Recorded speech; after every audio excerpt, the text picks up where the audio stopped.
네, 오늘은 시편 강의 세 번째 시간으로 시편 3편 말씀을 가지고 환란을 이기는 믿음이라는 제목으로 말씀을 나누도록 하겠습니다. 여러분, 계속 질문하겠습니다.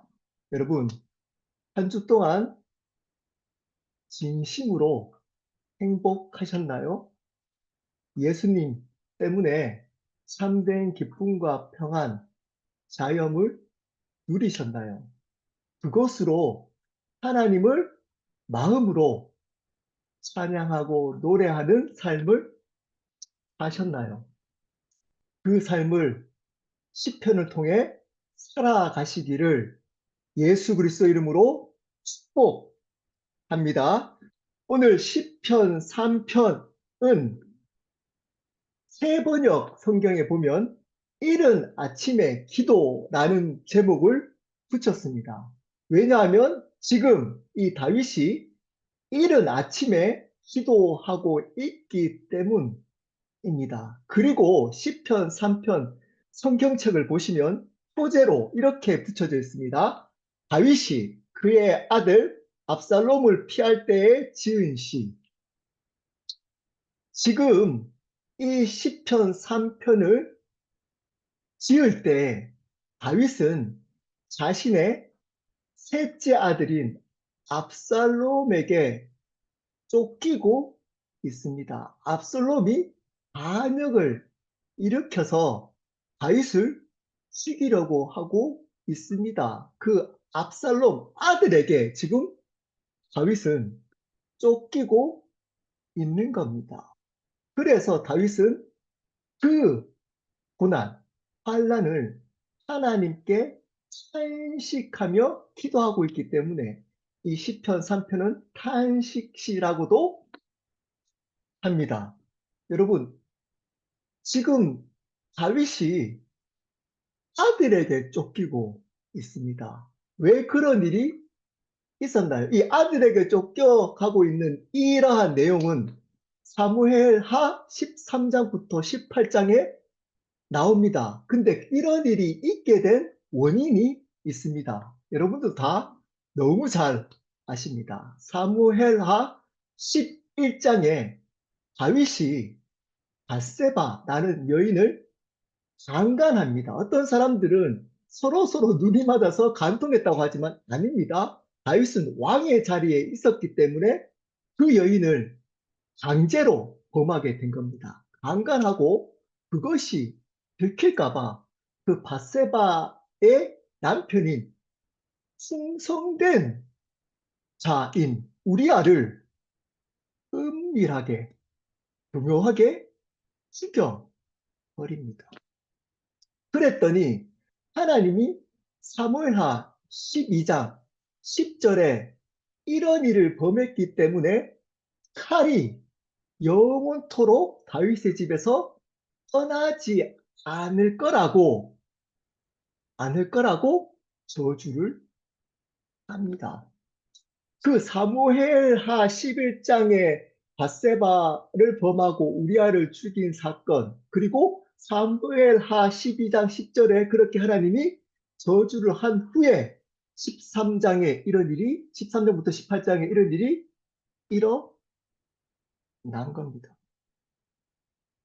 여러분, 하나님은 우리의 죄악에 대해서 절대 그냥 넘어가지 않습니다. 않습니다. 반드시 대가 지불을 하게 됩니다. 많은 사람들이 착각하는 게 있습니다. 이렇게 합리화합니다. 내가 죄를 짓던 안 짓던 나의 삶 속에 하나님의 뜻이 이루어지잖아. 하나님의 주권이기 때문에. 그러니까 회개만 하면 돼. 회개만 하면 돼. 구원파적인 교리가 생각보다 교회 전반적으로 알려져 있습니다. 여기 계시는 분들 중에서도 이러한 마음이 가지고 있는 분이 있습니다. 값싼 은혜. 하나님은 여러분이 죄를 범하든 안 범하든 하나님 뜻을 이룰까요? 안 이룰까요? 이루십니다. 하나님의 주권, 하나님의 섭리 안에서 여러분들이 하나님의 뜻을 어기더라도 반드시 그분은 하나님이시기 때문에 그분의 뜻을 이루십니다. 여러분 삶 속에서도 그리고 이 세상 속에서도. 자, 근데 문제가 뭘까요? 그럴 때 여러분의 행위에 따라 하나님은 반드시 심판하십니다. 잘하든 못하든 하나님의 쪽에서는 문제가 되지 않지만 우리 쪽에서는 문제가 됩니다. 왜냐? 우리의 행위에 따라서 반드시 심판이 있기 때문입니다. 오늘도 지금 다윗은 여러분 지금 심판을 받고 있는 겁니다. 자신의 죄악에 대한 대가 지불을 받고 있는 겁니다. 다윗의 마음이 어땠을까요? 여러분 상상이 되나요? 자신의 죄악 때문에 이 가정에 여러 가지 이러한 환란이 있다는 것에 대한 죄책감도 가지고 있으면서 지금 자신의 아들인 압살롬, 셋째 아들인 압살롬이 자기를 죽이려고 쫓아오고 있습니다. 여러분 이런 환란을 여러분 겪어본 적이 있나요? 저 조금 생각해 봤습니다. 이런 일이 없겠지만 제 딸 평강이가 저를 죽이려고 완전히 쫓아온다 그러면 상상도 하기 싫은 이야기잖아요. 말도 안 되는. 여러분 이런 이야기는 범죄 이야기에서도 범죄 드라마에서 잘 나오지 않는 이야기입니다. 근데 그 환란 속에 지금 다윗이 있습니다. 그럴 때 다윗은 하나님께 기도합니다. 이 기도를 통해 그 환란을 이겨냅니다. 여러분들에게도 이 정도의 환란은 아니지만 우리 모두에게는 여러 가지 환란들을 겪고 살아가고 있습니다. 보통 사람들은 다 그렇게 생각하잖아요. 환란은 상대적이지 않고 절대적인 겁니다.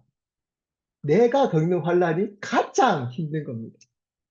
그러므로 여러분 지금 환란 속에서 여러 가지 아픔을 가지고 지내고 있는 분들 오늘 시편 말씀을 통해 그 환란을 이기시기를 축복합니다. 1절부터 보도록 하겠습니다. 읽겠습니다. 여호와여 나의 대적이 어찌 그리 많은지요 일어나 나를 치는 자가 많으리이다.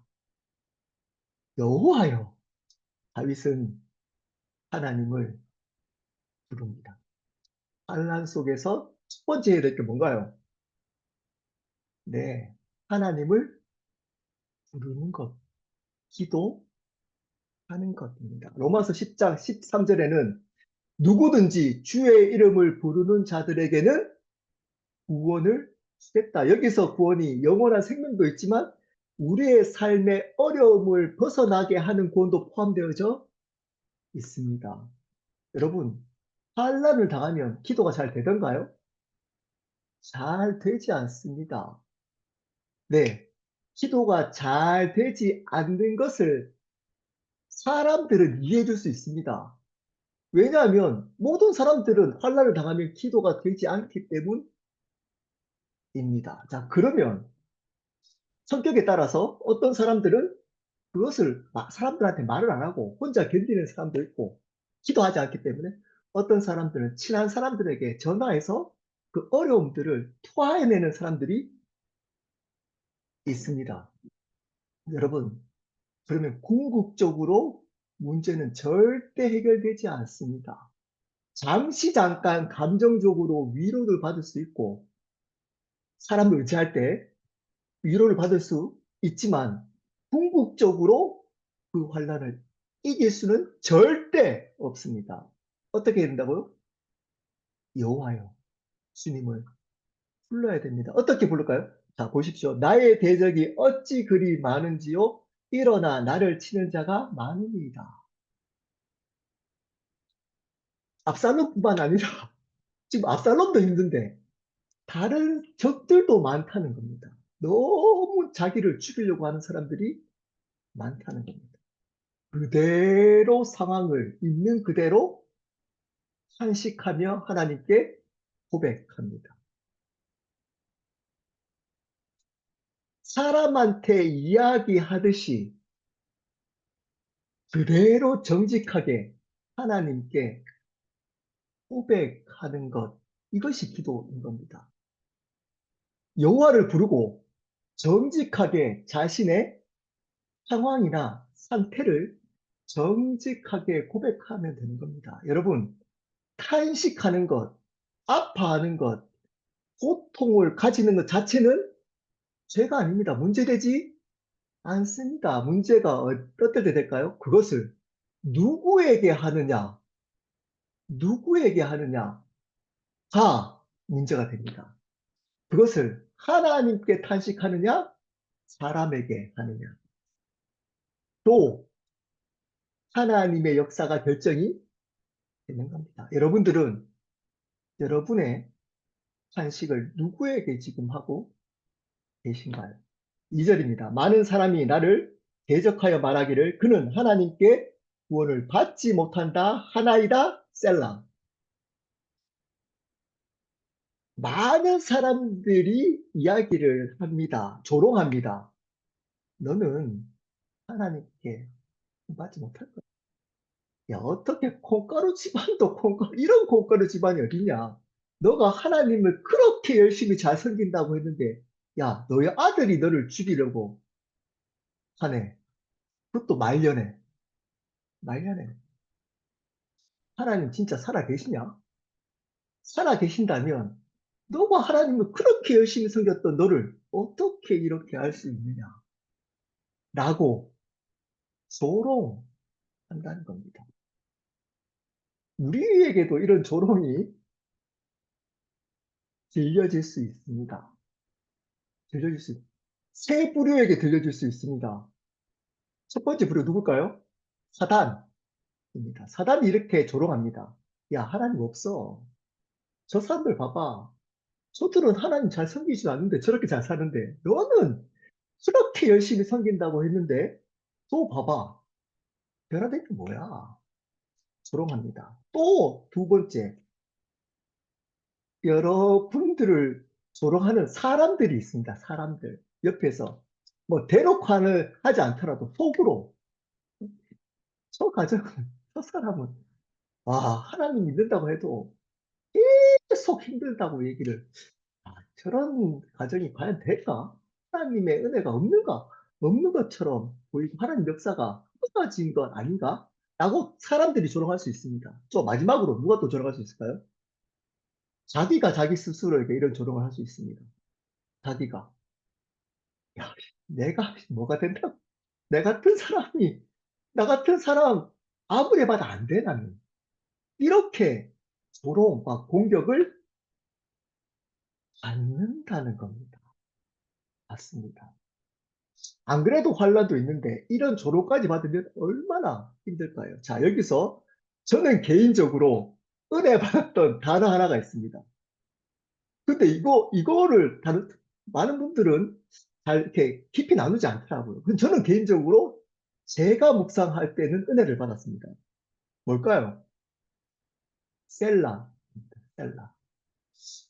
저는, 어, 이거 지금 3개월 동안 오늘도 하루 종일 봤거든요.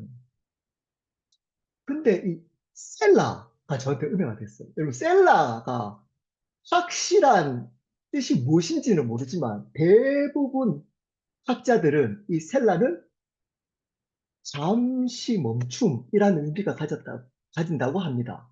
그러니까 이렇게 얘기하다가 잠시 멈추는 겁니다. 그리고 앞에 이야기했던 것을 묵상하는 겁니다.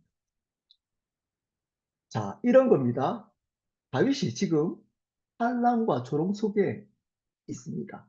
그것을 하나님께 기도 그대로 한탄, 탄식합니다. 자, 그리고 셀라, 멈춥니다. 멈춥니다. 그리고 나의 환난과 조롱을 보시고 들으시는 하나님의 마음을 향합니다. 그 하나님을 묵상합니다. 상황만 보던 다윗이, 환난과 사람의 조롱만 보던 다윗이 멈춰서 기도를 받으시는 하나님을 향합니다. 멈춰서 그분의 음성, 그분이 하신 일, 그분이 어떤 분인지를 묵상합니다. 자, 그랬더니 하나님께서 다윗의 마음 가운데 주신 것이 있습니다. 믿음입니다. 믿음.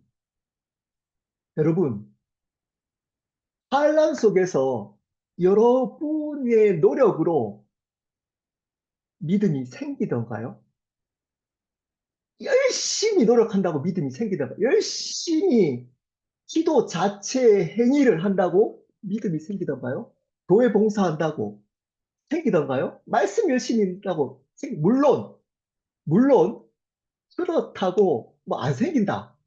그래 해도 아무 소용없다. 이 말은 아닙니다. 그렇게 하더라도 여러분, 여러분의 행위로, 여러분의 노력으로 믿음이 주어지는 것이 아닙니다. 믿음은 하나님이 주셔야 하는 겁니다. 주셔야 합니다.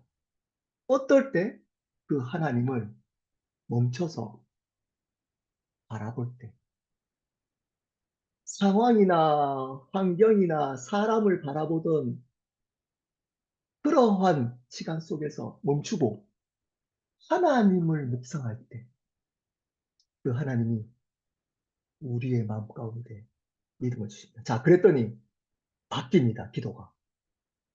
바뀝니다. 3절입니다.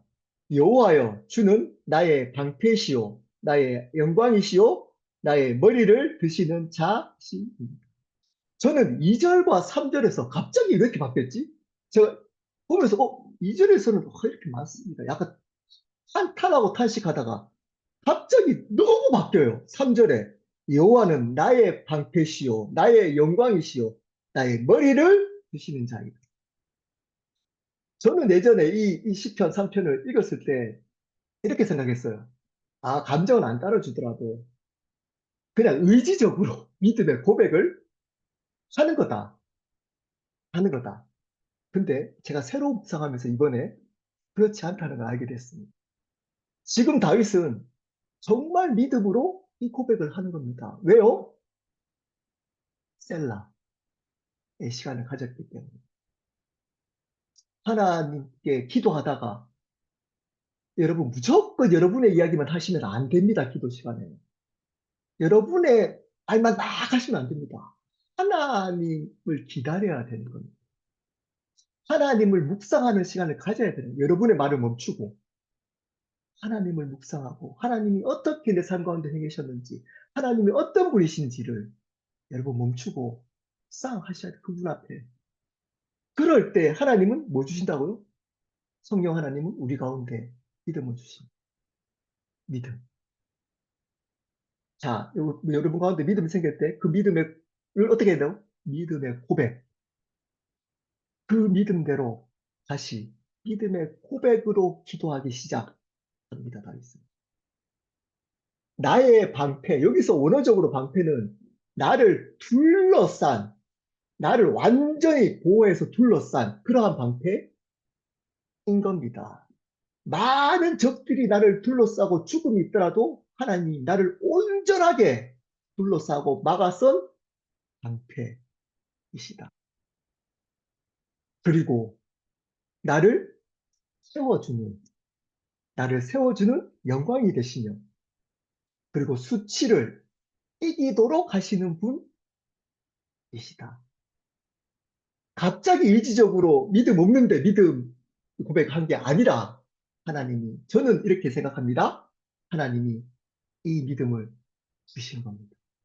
기도할 때 환난 속에서 낙심하지 않고 기도를 포기하지 않고 기도할 때 하나님은 이러한 믿음을 우리에게 주십니다. 그러면 그 믿음의 고백을 해야 하는 겁니다. 4절입니다. 내가 나의 목소리로 여호와께 부르짖으니 그의 성산에서 응답하시는도다. 자, 조금 더 고조됩니다. 믿음의 고백하고 다윗은 어떻게 하나? 이제는 부르짖습니다. 자, 1절, 2절의 느낌 어떤 느낌인가요? 약간 죄책감도 있고 그렇잖아요. 이 문제가 자기의 죄악 때문에 온 거잖아요.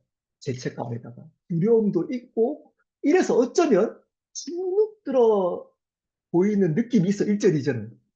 근데 믿음이 생기고 나서부터는 믿음의 고백하고 부르짖습니다. 그리고 그랬더니 그의 성산에서 응답하신다라고 고백합니다. 여기서 성산은 성전이 있는 예루살렘을 의미를 하지만 이것은 어떤 의미가 있을까요? 하나님의 임재를 의미를 하는 겁니다. 하나님의 임재. 기도하는 그 어떤 곳이든 하나님께서는 임재하셔서 어떻게 한다고요? 반드시 응답하신다. 반드시 응답하신다. 나는 믿음의 고백으로 기도하기 시작합니다. 그리고 셀라. 또 멈춥니다. 그 응답하시는 하나님을 묵상합니다. 어쩌면 다윗은 이제까지 많은 환란 속에서도 나를 지키시고 나를 인도하셨던 나의 고난을 이기게 하셨던 응답하셨던 그 하나님을 묵상했을지도 모릅니다. 자, 그랬더니 그 하나님이 또 주신 것이 있습니다. 그것은 평안입니다. 평안. 자, 5절입니다. 내가 누워 자고 깨었으니 여호와께서 나를 붙드시리로다. 두려움 속에 있었던 다윗은 이제 어떻게 했다고요, 지금? 누워 잠 잘 자고 깼다는 겁니다. 왜냐하면 하나님이 나를 붙들어 주셨기 때문에 잠을 잘 자고 깰 수 있었다는 겁니다. 이만큼 평안이 있다는 겁니다. 죽음 앞에서도 잠을 잘 수 있었다는 겁니다. 자, 이러한 사람 한 사람이 더 있잖아요, 신약에. 누구였나요? 베드로입니다. 사도행전 12장 6절에 보면 야고보, 야고보가 죽고 나서 또 베드로를 헤롯이 잡습니다. 잡아서 옥에 가둡니다. 그리고 그 다음날 헤롯이 죽이려고 계획하고, 자, 어쩌면 베드로는 그 감옥에서 마지막 날이 될 수도 있습니다. 마지막 날. 근데 베드로가 어떻게 했다고요?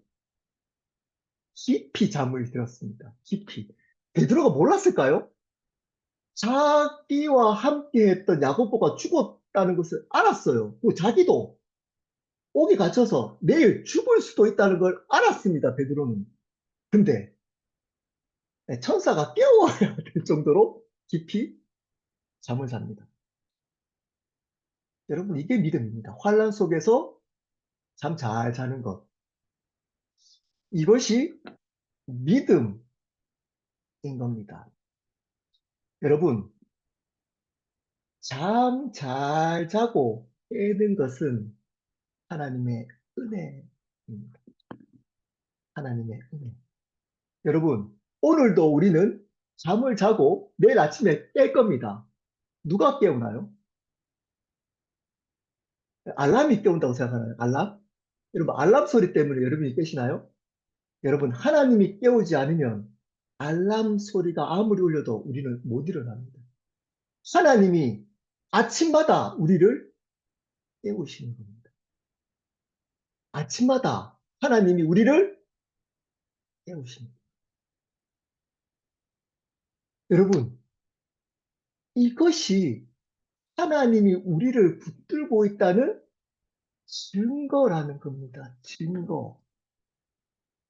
하나님은 날마다 새롭게 새로운 아침을 깨우십니다. 깨우십니다. 자, 이것이 마지막 날과도 연결되어져 있습니다. 뭐가 연결될까요? 부활. 부활. 여러분, 우리는 날마다 죽습니다. 밤에. 그리고 하나님이 아침에 깨우십니다. 우리는 날마다 죽음과 부활을 연습하고 있습니다. 연습하고 있습니다. 오늘도 여러분 잠은 또 누가 재우나요? 여러분 내가 자겠다. 나는 몇 시에 자겠다. 라고 하면 자나요? 누워서 하나님이 재우시고 하나님이 깨우십니다.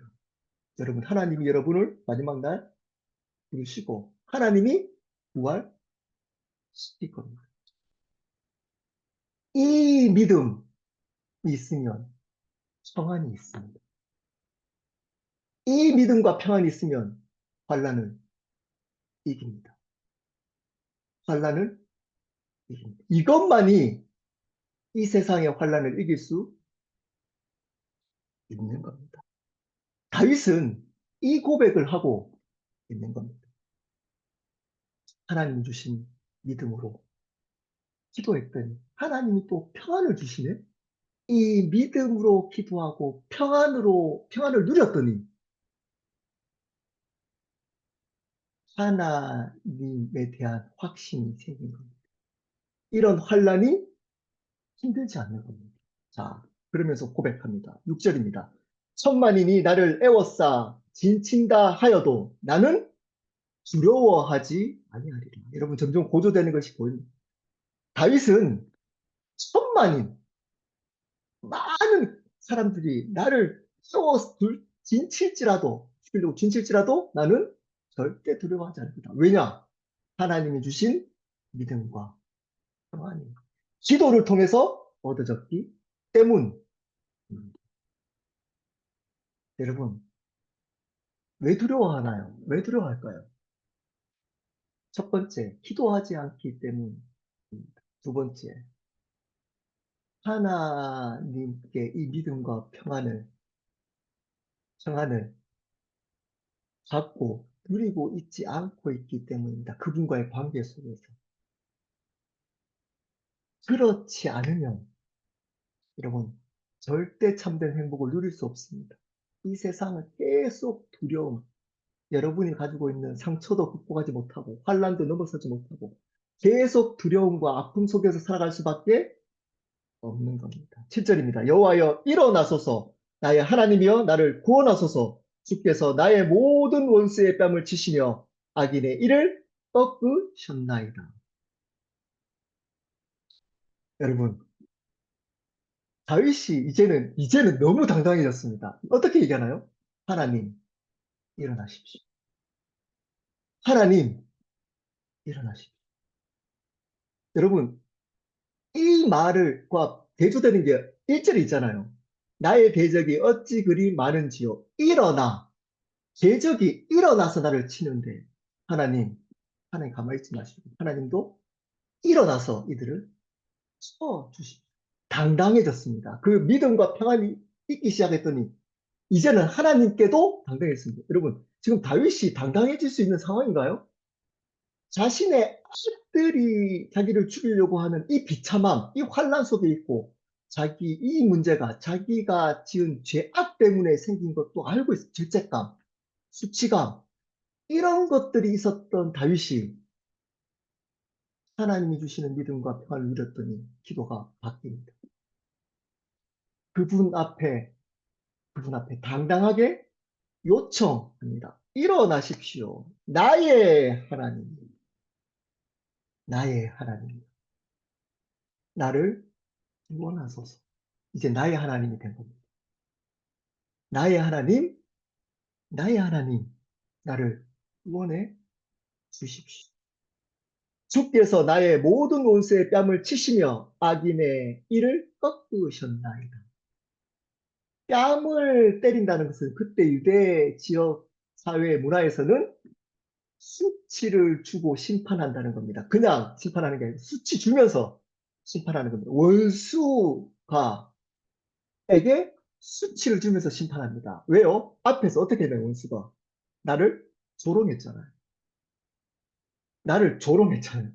하나님이 그대로 수치와 조롱 주고 심판. 여러분이 심판하려고 하지 마십시오. 하나님이 하십니다. 기도하는 자에게. 하나님이 그대로 내가 당했던 것처럼 하나님이 심판하시는 겁니다. 악인의 일을 꺾으시는 거죠. 힘을 상징하는 일을 꺾어 버리셨다. 여기서 중요한 게 있습니다. 지금 이 뺨을 쑤셨다, 꺾으셨다는 우리나라 말 성경에는 과거형처럼 보입니다. 과거에 일어났던 것처럼. 근데 원어에서는 이 동사를 과거형으로 쓰지 않고 완료, 예언적 완료형, 뭐 다른 말로 확신의 완료형이라고도 표현합니다. 예언적 완료형으로 썼습니다. 이 말의 의미는 뭔가요? 미래에 일어나지 않은 일을 일어난 것처럼 지금 고백하는 겁니다. 미래에 일어나지 않은 일을 지금 일어났던 것처럼, 과거에 일어났던 것처럼, 지금 일어난 것처럼 고백하는 겁니다. 지금 환란이 사라졌나요? 안 사라졌습니다. 적들이 다 사라졌나요? 안 사라졌습니다. 근데 보십시오. 원수의 뺨을 씻었다. 미래에 일어날 일을 과거에 일어난 것처럼 고백합니다. 왜요? 왜요? 하나님을 진짜로, 진짜로 믿기 때문에. 하나님을 진짜로 마음으로 믿어져 버렸기 때문입니다.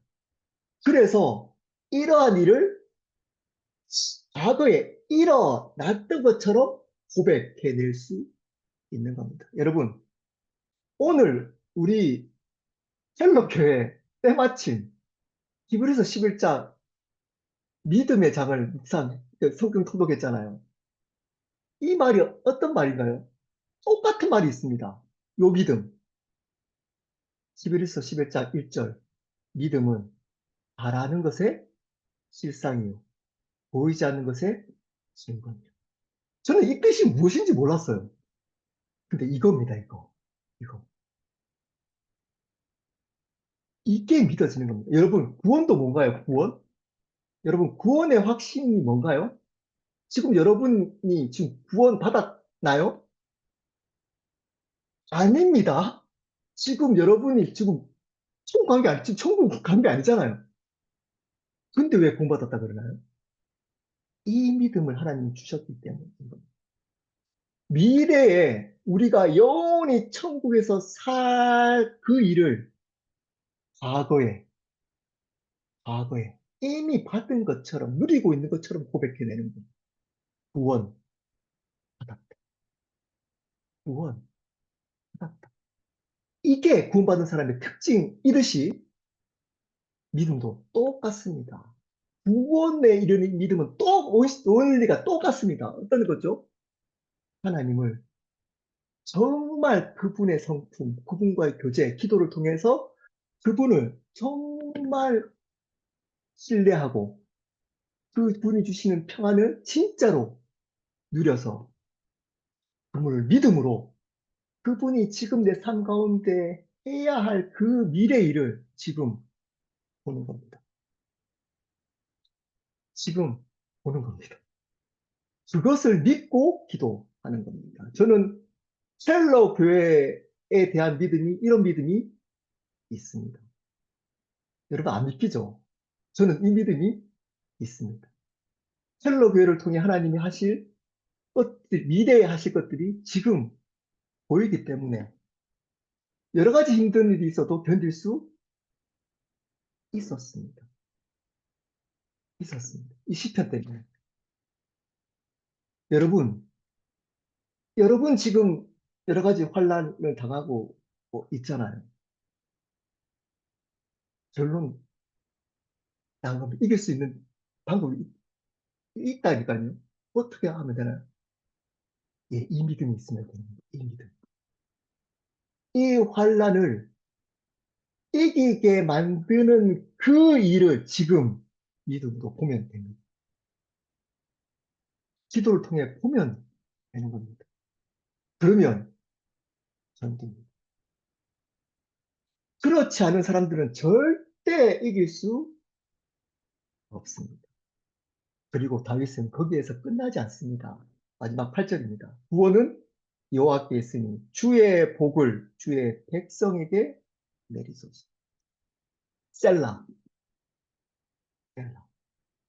7절에 끝나면 됩니다. 시편 3편은 맞잖아요. 믿음의 고백 딱 하고 하나님의 역사를 지금 보면서 이게 근데 거기서 끝나지 않고 8절에 여기서 구원은 여호와께 있습니다. 예, 하나님께 구원이 있기 때문에 다윗은 기도한 겁니다. 자, 그리고 주의 복, 여기서 주의 복이 뭔가요? 그 어떤 죽을 것 같은 환란이라도 하나님께서 건지시는 은혜. 이것을 주의 복이라고 합니다. 이것이 누구에게? 주의 백성, 공동체에게 내리소서. 주님의 백성들에게, 주의 공동체에게 이걸 내려주십시오. 여러분, 다윗이 왜 환란을 이기려고 했을까요? 자기가 환란을 이겨서 잘 먹고, 아, 잘 살아야겠다. 때문에 환란을 이기려고 했을까요? 아닙니다. 다윗은 주의 백성을 섬기기 위해 자기가 환란을 이기려고 했던 겁니다. 여러분, 여러분이 환란을 이겨야 할 목적이 분명해야 하는 겁니다. 여러분, 첼로 공동체를 섬기기 위해서 여러분의 아픔을 이기려고 하는 성도가 일어나야 첼로 교회가 삽니다. 그래야 첼로 교회가 삽니다. 옆에 있는 환란을 받는 사람을 섬기려고 내가 환란을 이겨내는 것. 여러분, 이 마음이까지 가야 되는 겁니다. 나만 나의 힘듦, 나의 어려움, 나의 아픔만 바라보는 사람들은 여러분 절대 하나님의 참된 행복을 누릴 수 없습니다. 이것을 통해 옆에 있는 지체들의 아픔을 위해서 기도하고 그들의 아픔을 회복시킬 수 있는 통로로 살아내는 것. 살아내는 것. 여러분, 이게 진짜 큰 복인 겁니다. 말씀을 마무리합니다. 여러분, 다윗이 지금 겪고 있는 환란을 겪고 있는 사람은 우리에게 없습니다. 이 정도. 하지만 우리에게는 우리만이 겪고 감당해야 될 고난이 반드시 있습니다. 믿는 자에게는 반드시 있습니다. 여러분, 참된 행복을 막는 것이 여러분 뭐든가요? 여러분 행복하지 못하게 만드는 게 뭘까요? 네, 환란입니다. 환란, 고난. 네, 그 고난이 옆에 배우자가 될 수 있고, 재정의 문제가 될 수 있고, 사람과의 관계가 될 수 있고, 여러 가지 건강이 될 수 있고, 그러한 환란 때문에 내 행복을 막는 겁니다. 세상은, 그래서 그 고난은 저주인 겁니다. 좋지 않은 겁니다. 근데 하나님 나라에서는 이 환란은 축복입니다. 왜냐하면 그럴 때에 하나님의 역사를 진정으로 경험할 수 있고, 그 환란을 하나님의 기도로 하나님께 나아감으로 이겨나갈 때 하나님이 주시는 복과 은혜를 누릴 수 있기 때문입니다.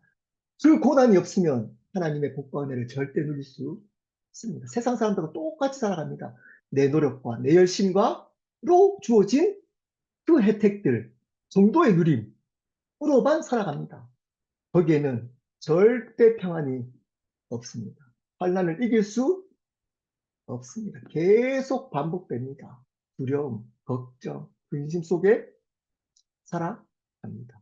어떻게 해야 될까요? 시편 3편의 기도를 시작하셔야 합니다. 어떻게 해야 된다고요? 네, 기도하십시오. 기도부터. 기도부터 시작하십시오. 핑계대지 마시고 시간 없다. 저번 주에 나도 시간 없다. 기도한 마음이 힘들기 때문에 마음이 안 생긴다. 네, 사람들은 이해해 줄 수 있습니다. 저한테 그렇게 얘기하면 아 그렇군요. 힘드시죠. 기도 안 돼요. 제가 이렇게 얘기해 제 말 믿지 마시 제 말에 여러분 속지 마십시오. 여러분 제가 위로해 준다고 여러분 문제 해결되지 않습니다. 기도해야 합니다. 환란 속에서 죽을 것 같은 환란 속에서도 낙심하지 않고 조롱하더라도 끝까지 기도해야 합니다. 그럴 때 하나님 뭐 주시나요? 믿음, 평안을 반드시 주십니다. 반드시 주십니다. 제가 경험하고 있습니다. 제가 경험하고 있습니다. 너무 힘들었습니다, 올해. 이러다가 나 우울증 걸리는 거 아닌가? 나 우울증 아닌가? 하는 마음이 들 정도였습니다. 사람을 만날 때 티는 안 냈습니다. 제가 아이라 가지고 잘 숨깁니다. 티는 안 내는데 두려웠습니다. 사람 만날 때마다 제가 한숨을 차 안에서 몇 번 뜸을 들이고 만납니다. 뜸을 들이고 한 10분, 5분 한숨 쉬고 기도하고 사람을 만납니다. 왜냐하면 제 안에 마음을 다 써버렸어요. 제가 쓸 수 있는 마음을 다 써버렸어요. 제가 할 수 있는. 남아있지 않는 것 같은 느낌이 들었습니다. 근데 시편 3편을 묵상하면서 제 안에 뭔가 채워지기 시작했습니다. 누가 채워줬을까요? 네, 하나님. 하나님. 믿음이 하나님이 주시기 시작했습니다. 제가 한 건 뭘까요? 새벽 이른 아침에 일어나서 첫 시간을 하나님께 드리는 결단이었습니다. 기몽사몽간에 성경책 펴고 네, 묵상하고 있습니다. 그리고 엎드립니다. 기도합니다. 처음에는 기도가 안 되더라고요. 뭘 기도할지도 모르고. 그리고 그대로 얘기했습니다. 하나님, 저, 저런 희한한 어느 순간 저 안에 믿음이 생겼어요. 이것이 어떻게 해결될지 하나님 펠로교회 살려주십시오. 어떻게 이럴 수가 있나요? 제가 이렇게 내 나름대로 이렇게 열심히 말씀으로 세워가는데 그들이 저를 공격하고 소리를 봤잖아요. 소리치는 거를 저 앞에서. 이게 잊혀지지를 않아요. 네. 했던 얘기들이. 근데 기도하기 시작 어느 순간 제가 그들 위해서 기도하고 있더라고요. 이것은 제 노력이 아니었습니다. 저희 믿음이 아닙니다. 하나님이 기도할 때 주신 은혜적인 믿음. 그리고 평안이 들어오기 시작했습니다. 평안. 하나님이 주시는 평안. 그리고 제가 또 시작하는 게 있습니다. 포기하지 않는 게 있습니다. 뭘까요? 주의 백성에게 내리소서. 하나님, 주의 복을 이 켈로 교회 성도들에게 내려주십시오. 이 환난당한 자들을 하나님, 제가 통로가 되어서 이길 수 있도록 이 얘기를, 이런 기도를 할 수 있는 자로 세워주십시오. 행복합니다. 행복합니다. 이 삶이 너무 행복합니다. 그리고 저는 압니다. 하나님이 켈러 교회를 어떻게 인도하실지가 지금 보입니다. 제가 크리스마스 설교, 그리고 내년 1월 신년 비전 설교 때 나눌 겁니다. 본 것을 나눌 겁니다. 하나님은 기도에 응답하시는 하나님이십니다. 기도하는 자를 절대 버리지 않으십니다. 기도하십시오, 제발. 제발 기도하십시오. 핑계대지 마시고. 포기하지 마십시오. 나 조롱하더라도 스스로 죄책감 가지고 이래서 기도해도 될까 하지 마시고 끝까지 나가십시오. 하나님이 믿음 주실 때까지, 평안 주실 때까지 그것 믿음으로 기도하고 평안을 누리면 우리는 환난에 승리할 수 있습니다. 그것만이 이길 수 있는 유일한 길입니다. 그럴 때 하나님이 기쁨을 주시고 그 기쁨으로 우리는 하나님을 노래하는 인생이 되는 겁니다. 우리 함께 기도하도록 하겠습니다.